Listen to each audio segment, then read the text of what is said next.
You're listening to The Briefing, first broadcast on the 14th of March 2025 on Monocle Radio.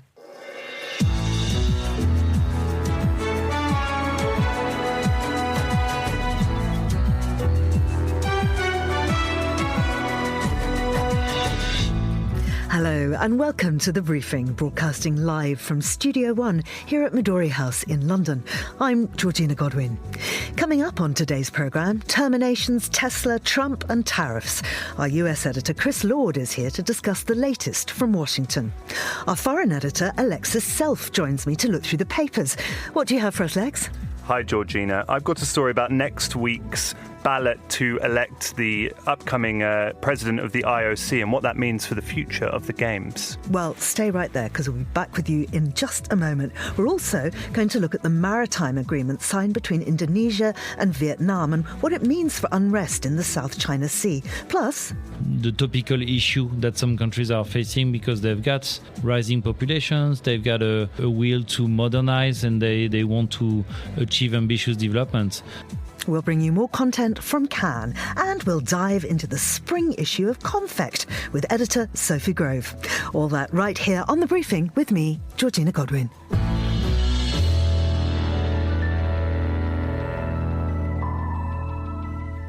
It's not been a great week for the world's richest man, Elon Musk, architect of the huge cost-cutting exercise across US government departments.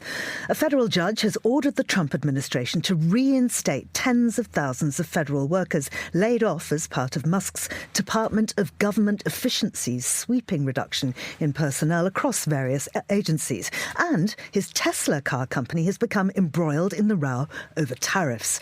Well, joining me now is Chris Lord, who's Monocle's executive editor. I called you our US editor, but in fact, I think you've been promoted. Only since November, so it's absolutely fine to say that, Georgina. Yeah. Chris, what is the detail of this legal ruling? These people have now been told that they can, after all, have their jobs back. You're right. So look, judges across, we have to be clear, Democrat-led states have led a push that says the administration is not allowed to, frankly, sack as many people as it has in the way that it has.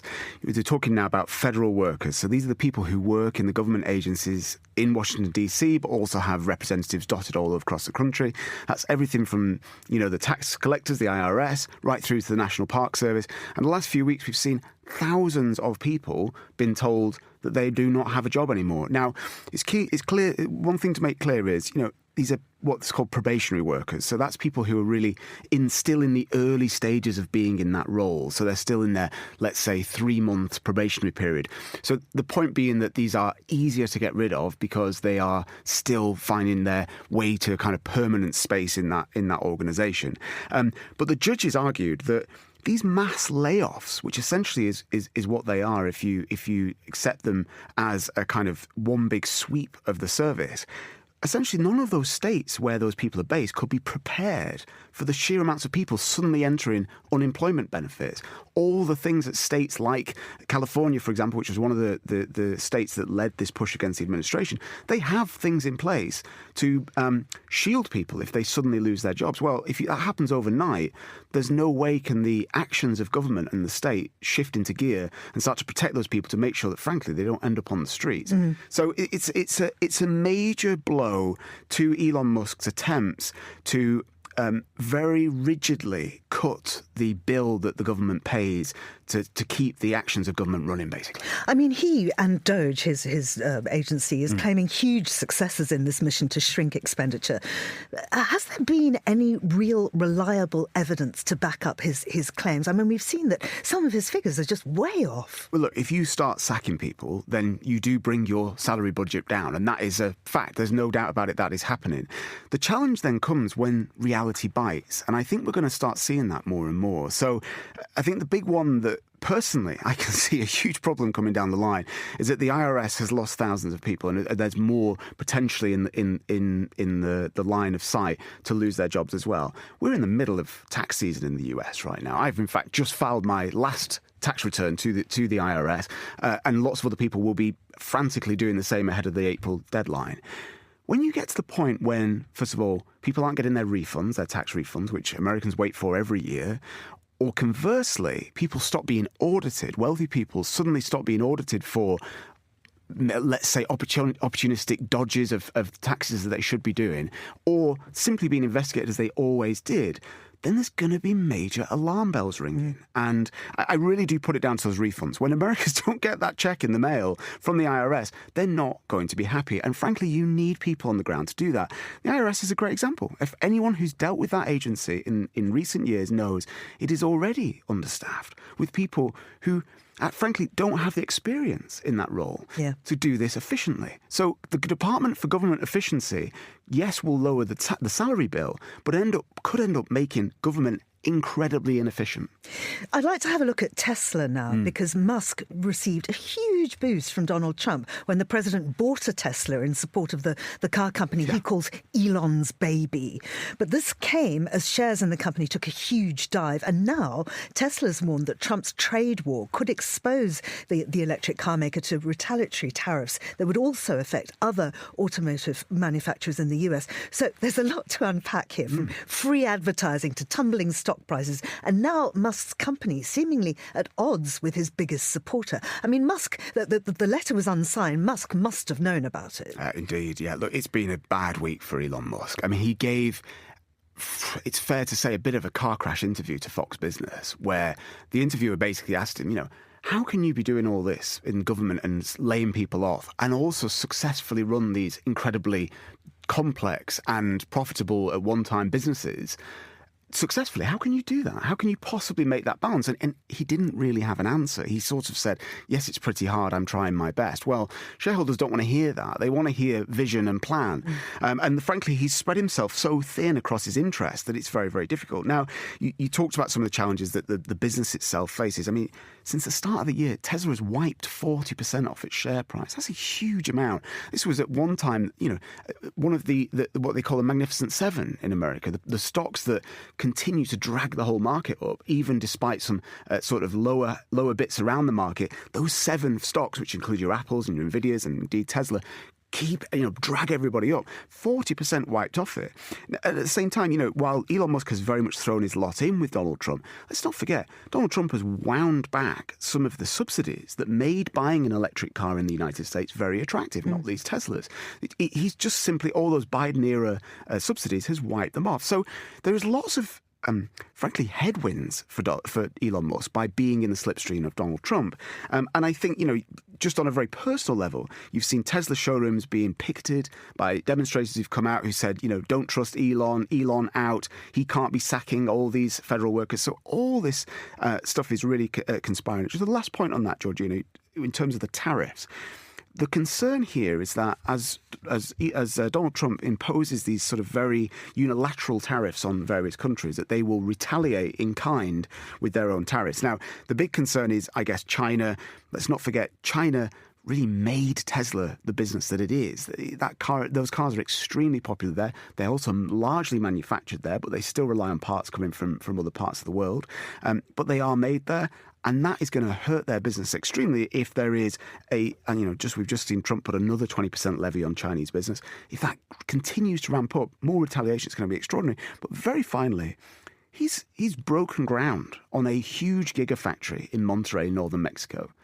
If suddenly there is a trade war in North America, all that investment that was made will drag him down even further. And we are on the precipice of a trade war in what used to be NAFTA across those North American states, and that will really hurt his business. Chris, thank you very much indeed.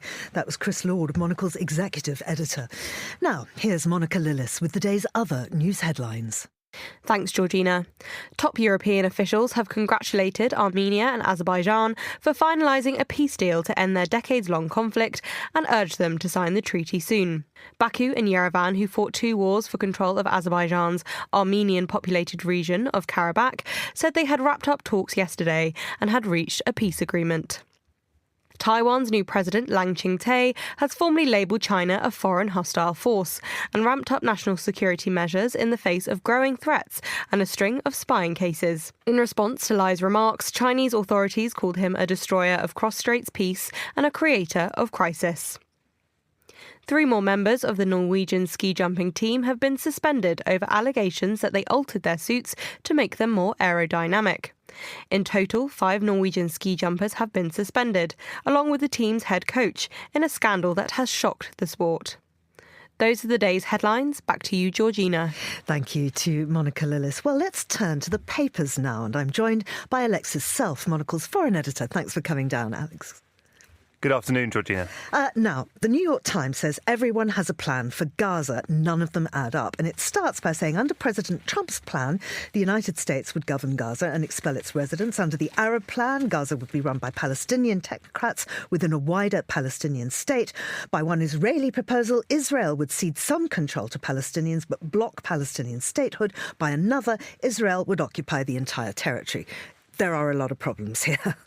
Yeah, this is Patrick Kingsley, the New York Times' Jerusalem bureau chief, just laying out, as you said, the different plans that different groups have for Gaza and the fact that, you know, they have buy-in from different groups, different interests, but none of them really all align. And I guess that the central sticking point is the role of Hamas, which, you know, in the very highly kind of choreographed hostage handovers as part of the Trump-led ceasefire have shown that they aren't perhaps the diminished force that the outside world, and particularly Israel, believed them to be.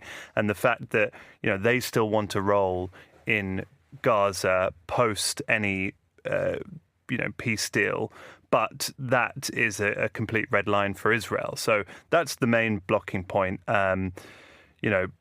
Donald Trump came out with this, what many saw as this shocking plan that perhaps was a way for him to push the negotiating all the interested parties into agreeing a truce. But as I said, none of them seem to be able to agree on the main issues. No, absolutely. And this is something that is going to be hammered out over the next weeks, months, years, possibly even. Perhaps they should use ChatGPT to give them an answer, as it appears the Science Secretary here in the UK is doing in terms of coming up with policy advice.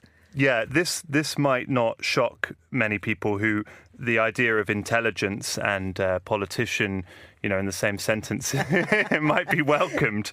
But yeah, Peter Kyle, the UK cabinet minister, whose job is science, whose portfolio takes in science and includes a burgeoning artificial intelligence portfolio, since that seems to be a big buzzword, particularly in the UK at the moment. Prime Minister Keir Starmer has said he's determined to make the UK the best place to start and scale an AI business. But yeah, Peter Kyle, the Science Secretary, it's been revealed by the New Scientist magazine, although this leads on the Daily Telegraph on the front page, has been using ChatGPT to, for example, requests suggestions for the best podcasts he could appear on to reach a wide audience, as well as definitions for terms such as digital inclusion.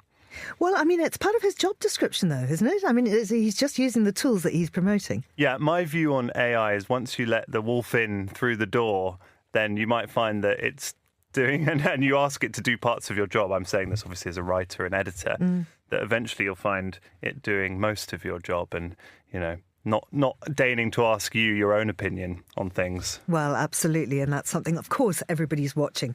Now, let's finally talk about the Olympics, because next week they are meeting to vote on who will be the next president of the International Olympic Committee. Yeah, this is a big read in the FT by Josh Noble, the FT sports editor. It's really interesting because, as you say, next week there's this ballot on who will be the next IOC president. Thomas Bach is stepping down after 12 years. And following on from the most commercially successful games in the game's history, Paris 2024. But actually, you know, rather than representing a kind of bright future in that regard, the next president will have to deal with a very changing commercial landscape. A few big sponsors, such as Toyota, have not renewed their sponsorship deals. And yeah, the front runners for the post include Britain's Lord Sebastian Coe and Juan Antonio Samaranch, whose father ran the IOC for 2 decades, and Zimbabwe Sports Minister Kirsty Coventry, who I know, obviously, you know a lot more about, your compatriot, and that's a controversial point as well. Hugely controversial. She is the only white member of parliament in Zimbabwe, but she is also the recipient of a stolen farm.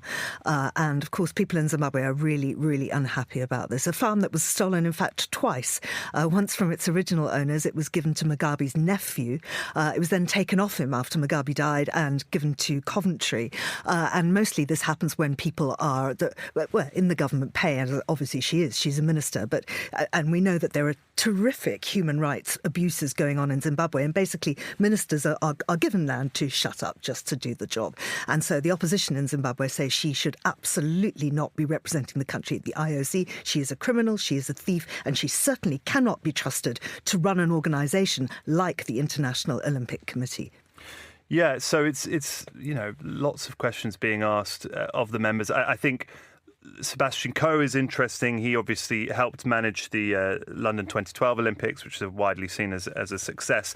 And he has suggested, and already as in his current role as World Athletics president, giving more money to the athletes themselves. The IOC has been criticised for, in the past, kind of leaving athletes high and dry after their careers. And Coe, for Paris 2024, introduced prize money for track and field events, which was provoked a backlash from other Olympic sports, but I think was widely welcomed by athletes, particularly from those nations that generate less money for sports. Obviously not the big countries like the US, but kind of countries that have less money for grassroots sports. So yeah, it's really interesting, and another aspect of it is the kind of changing dynamic when it comes to broadcasting the games. Where once a lot of the money to fund the games came from traditional broadcasters such as NBC in the United States, with the changing media landscape and the fact that most people probably watch sports now, and particularly the games on streaming sites, those big broadcasters are less inclined to give more money for the rights to broadcast the games. Alexis, thank you very much indeed. That's Alexis Self, Monocle's foreign editor. And this is The Briefing on Monocle Radio.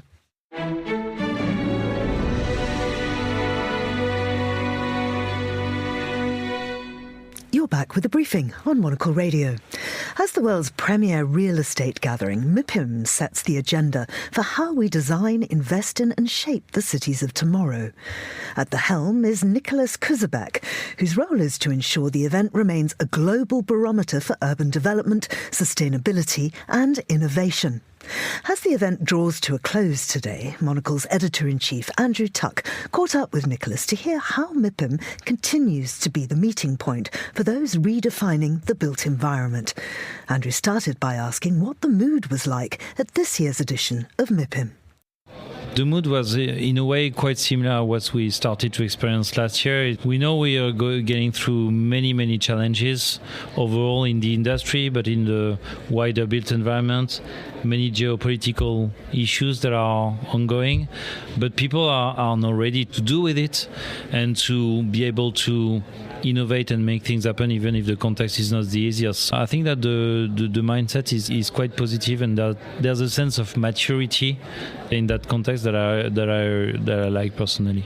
Someone said to us on one of the interviews that there was the certainty of uncertainty. They'd got used to it as a developer, as an investor.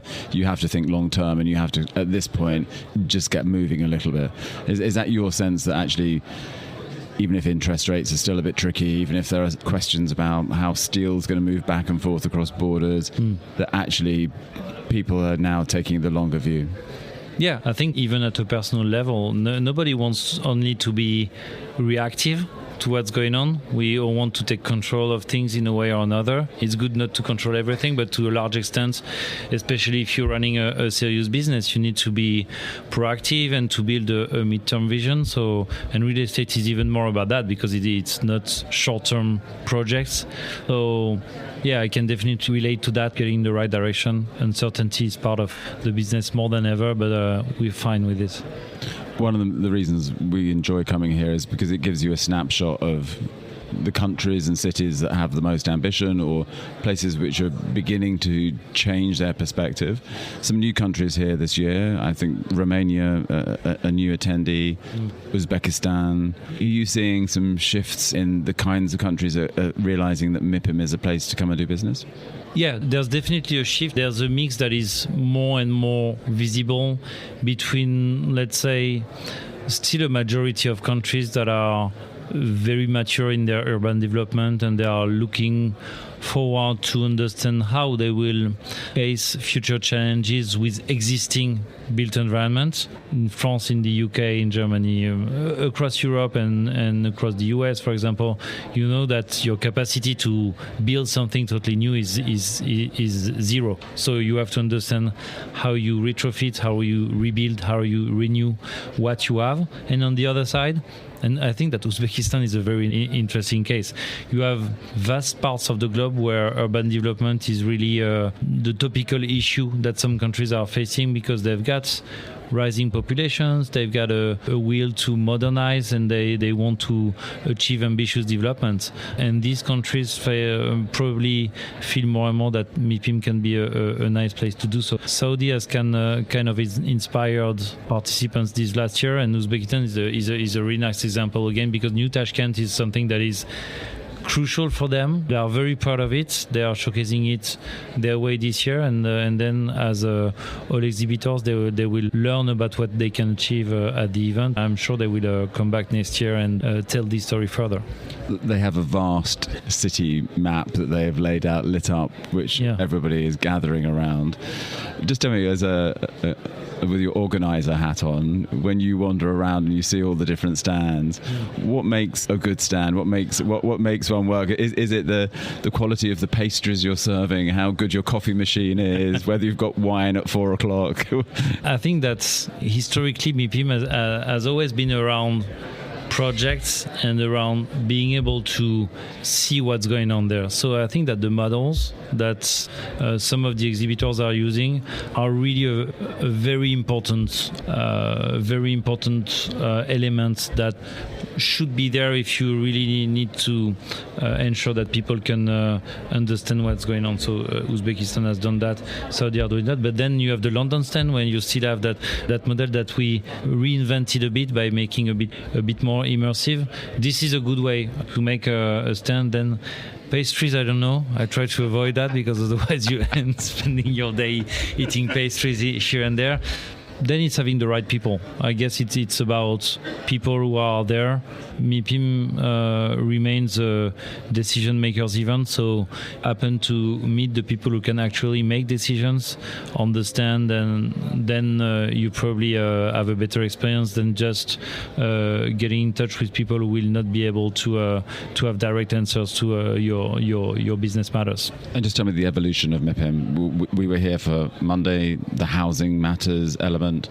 Our very own Carlotta Ribello was on stage helping with a little bit of that. Many of the conversations we've had, I think, have been interesting for us, because they now talk about energy, urbanism, design in a way that is maybe not so much about single individual projects.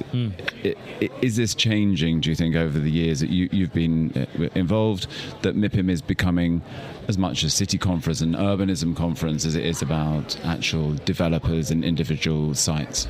No, definitely. Just have to look at the number of political leaders, local or national level, that attended again this year. It's clearly a good way to understand how MIPIM has a bit shifted this last year. It's not only real estate, it's the wider built environment and topics that were not really addressed in the past. And honestly, Housing Matters is a very clear case for that. Housing historically has never really been covered at MIPIM. Can be an opportunity for some of them, but we didn't address that probably the right way at some point. But now, as it has become become just so important. We have that event, and the answer from the public is getting bigger and bigger.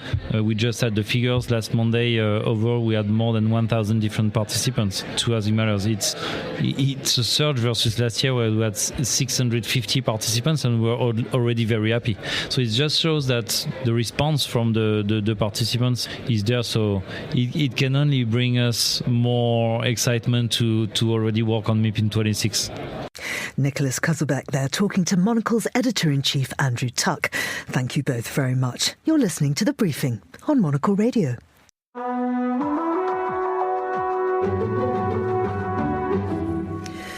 There's been a significant progress over the numerous disputes involving China and various ASEAN countries in the South China Sea, as Indonesia and Vietnam have finally agreed to the demarcation of their exclusive economic zones, the EEZ boundaries, and elevated their bilateral relations to the highest diplomatic tier. Well, Christian Schultheis is a senior research fellow at the European Security Revisited, and he's on the line with more. So, Christian, I wonder if you could start by explaining the content of this maritime agreement between the two countries, between Vietnam and Indonesia. Yes, thank you for this question and for having me in this program. So Indonesia and Vietnam came to an agreement on the delimitation of the exclusive economic zone already in December 2022. So the agreement was signed in 2022, but it is not yet ratified. So what is important about this agreement is it clarifies which country has exclusive rights to marine natural resources on which side of the boundary. So this is important because it will likely reduce incidents with fishermen, with fishing boats of the two countries.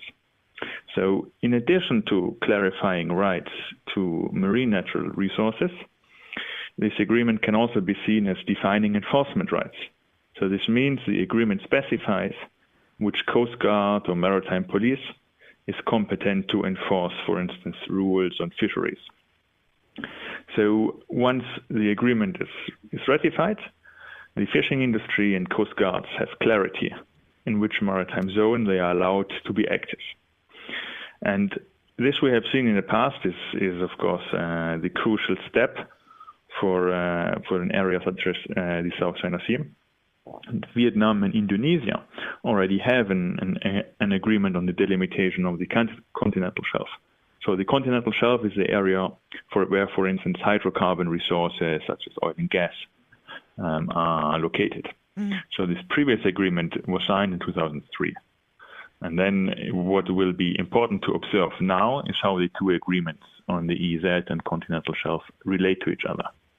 So obviously this is going to really ratchet down the tensions, particularly between those two countries. But I wonder if countermeasures against Trump's tariffs are going to make a difference to the cooperation between the countries of the South China Sea. No, I don't think in that, because the maritime disputes and the maritime world and trade disputes are not directly connected when it comes to maritime boundaries. So there is, of course, the aspect of shipping, right, of making kind of transportation work. But let's say a boundary agreement, fishing practice, law enforcement practice will much less be affected by a trade dispute. And finally, how do you predict the security environment in the South China Sea might change in the coming years? It's a volatile region. Well, I would say incidents are likely to remain at a high level. So we have seen a very high level of tension in 2024, last year. So we can say the tensions may have reached a new level. The frequency of incidents, the intensity of incidents, as well as a very wide geographic scope of incidents in 2024. This is likely to last, so we'll see more of that.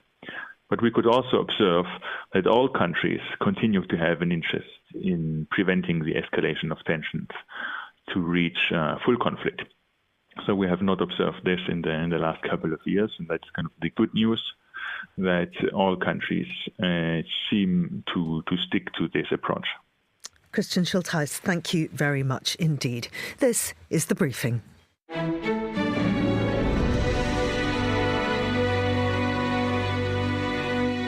Now I have such a treat for you.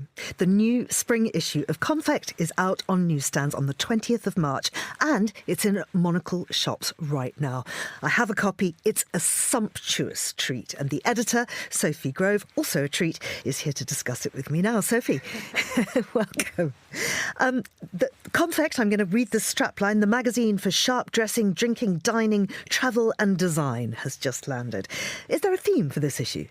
So, yes, I mean, it is really kind of welcoming in spring and actually rather fittingly, the 20th is the spring equinox. So it's bathed in this beautiful spring light and it's really just an ode to the season. But it's also a design and architecture and interiors special. So we have a really wonderful sort of theme that runs through almost every story, which has a kind of angle on design. Even our fashion story we shot in this beautiful early modernist villa on the very southerly coast of France, and Daphne Ezard and her team were down.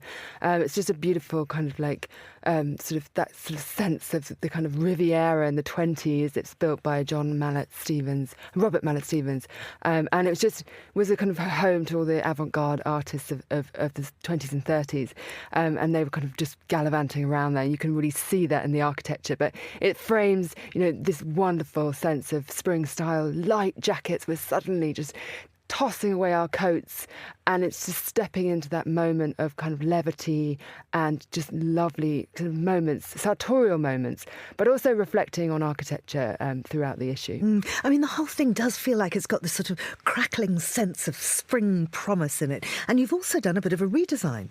We have. So it's really exciting because we have a section at the front called The Tone, which is always been there, sort of this wonderful sense of discovery and beautiful things, ideas. But we've really ramped up that section and sort of rebooted it to make it a little bit more essay-like, a little bit more kind of sense of really things to do.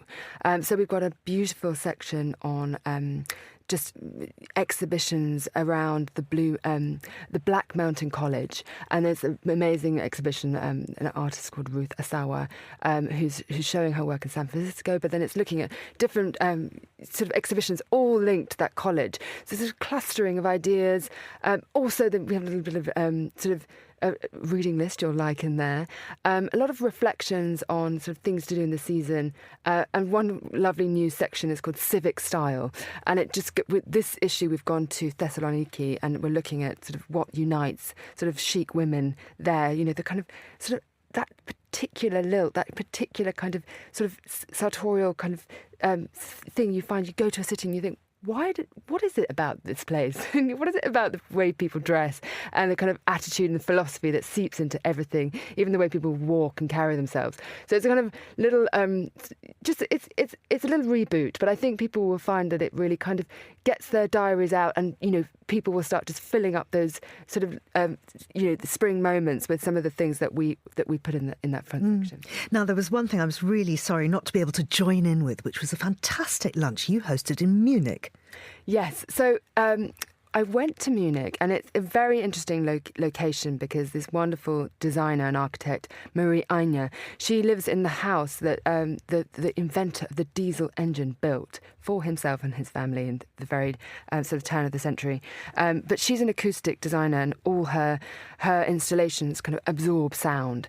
So we brought all these different amazing architects, poets, artists and designers from around Europe to her house just to talk about sound and acoustics. And it's a little bit of a preview of the Venice Biennale, which is coming up in May, and also Salone de Mobile, which is coming up in April. So people were slightly previewing their pavilions and their projects, but also reflecting on noise, soundscapes, the kind of different relationship that we have with music, but also just the sense of, actually just are restaurants too clattery? Can we even hear each other? Are we creating noises that, animals can hear that we can't? Really, really big topics about humanity, noise. And I obviously complained quite a lot about clattery restaurants and not being able to hear people and people playing music too loudly on their headphones. But there was a huge reflection by these very intellectual and amazing people about just the spatial sort of practices in general and what they are doing to kind of sort of engage with sort of acoustics on a very human level. And all of that, of course, in this packed issue, which is coming out on March the 20th. Exactly. Yeah. Thank you so much, Georgina, and I hope you enjoy it. Oh, I already am. That's Sophie Grove there, who's the editor of Konfekt. And that's all for this edition of The Briefing, which was produced by Hassan Anderson. Our researcher was Francesca Gilks, and our studio manager was Elliot Greenfield. And The Briefing will be back on Monday at the same time. I'm Georgina Godwin. Goodbye, and thanks for listening.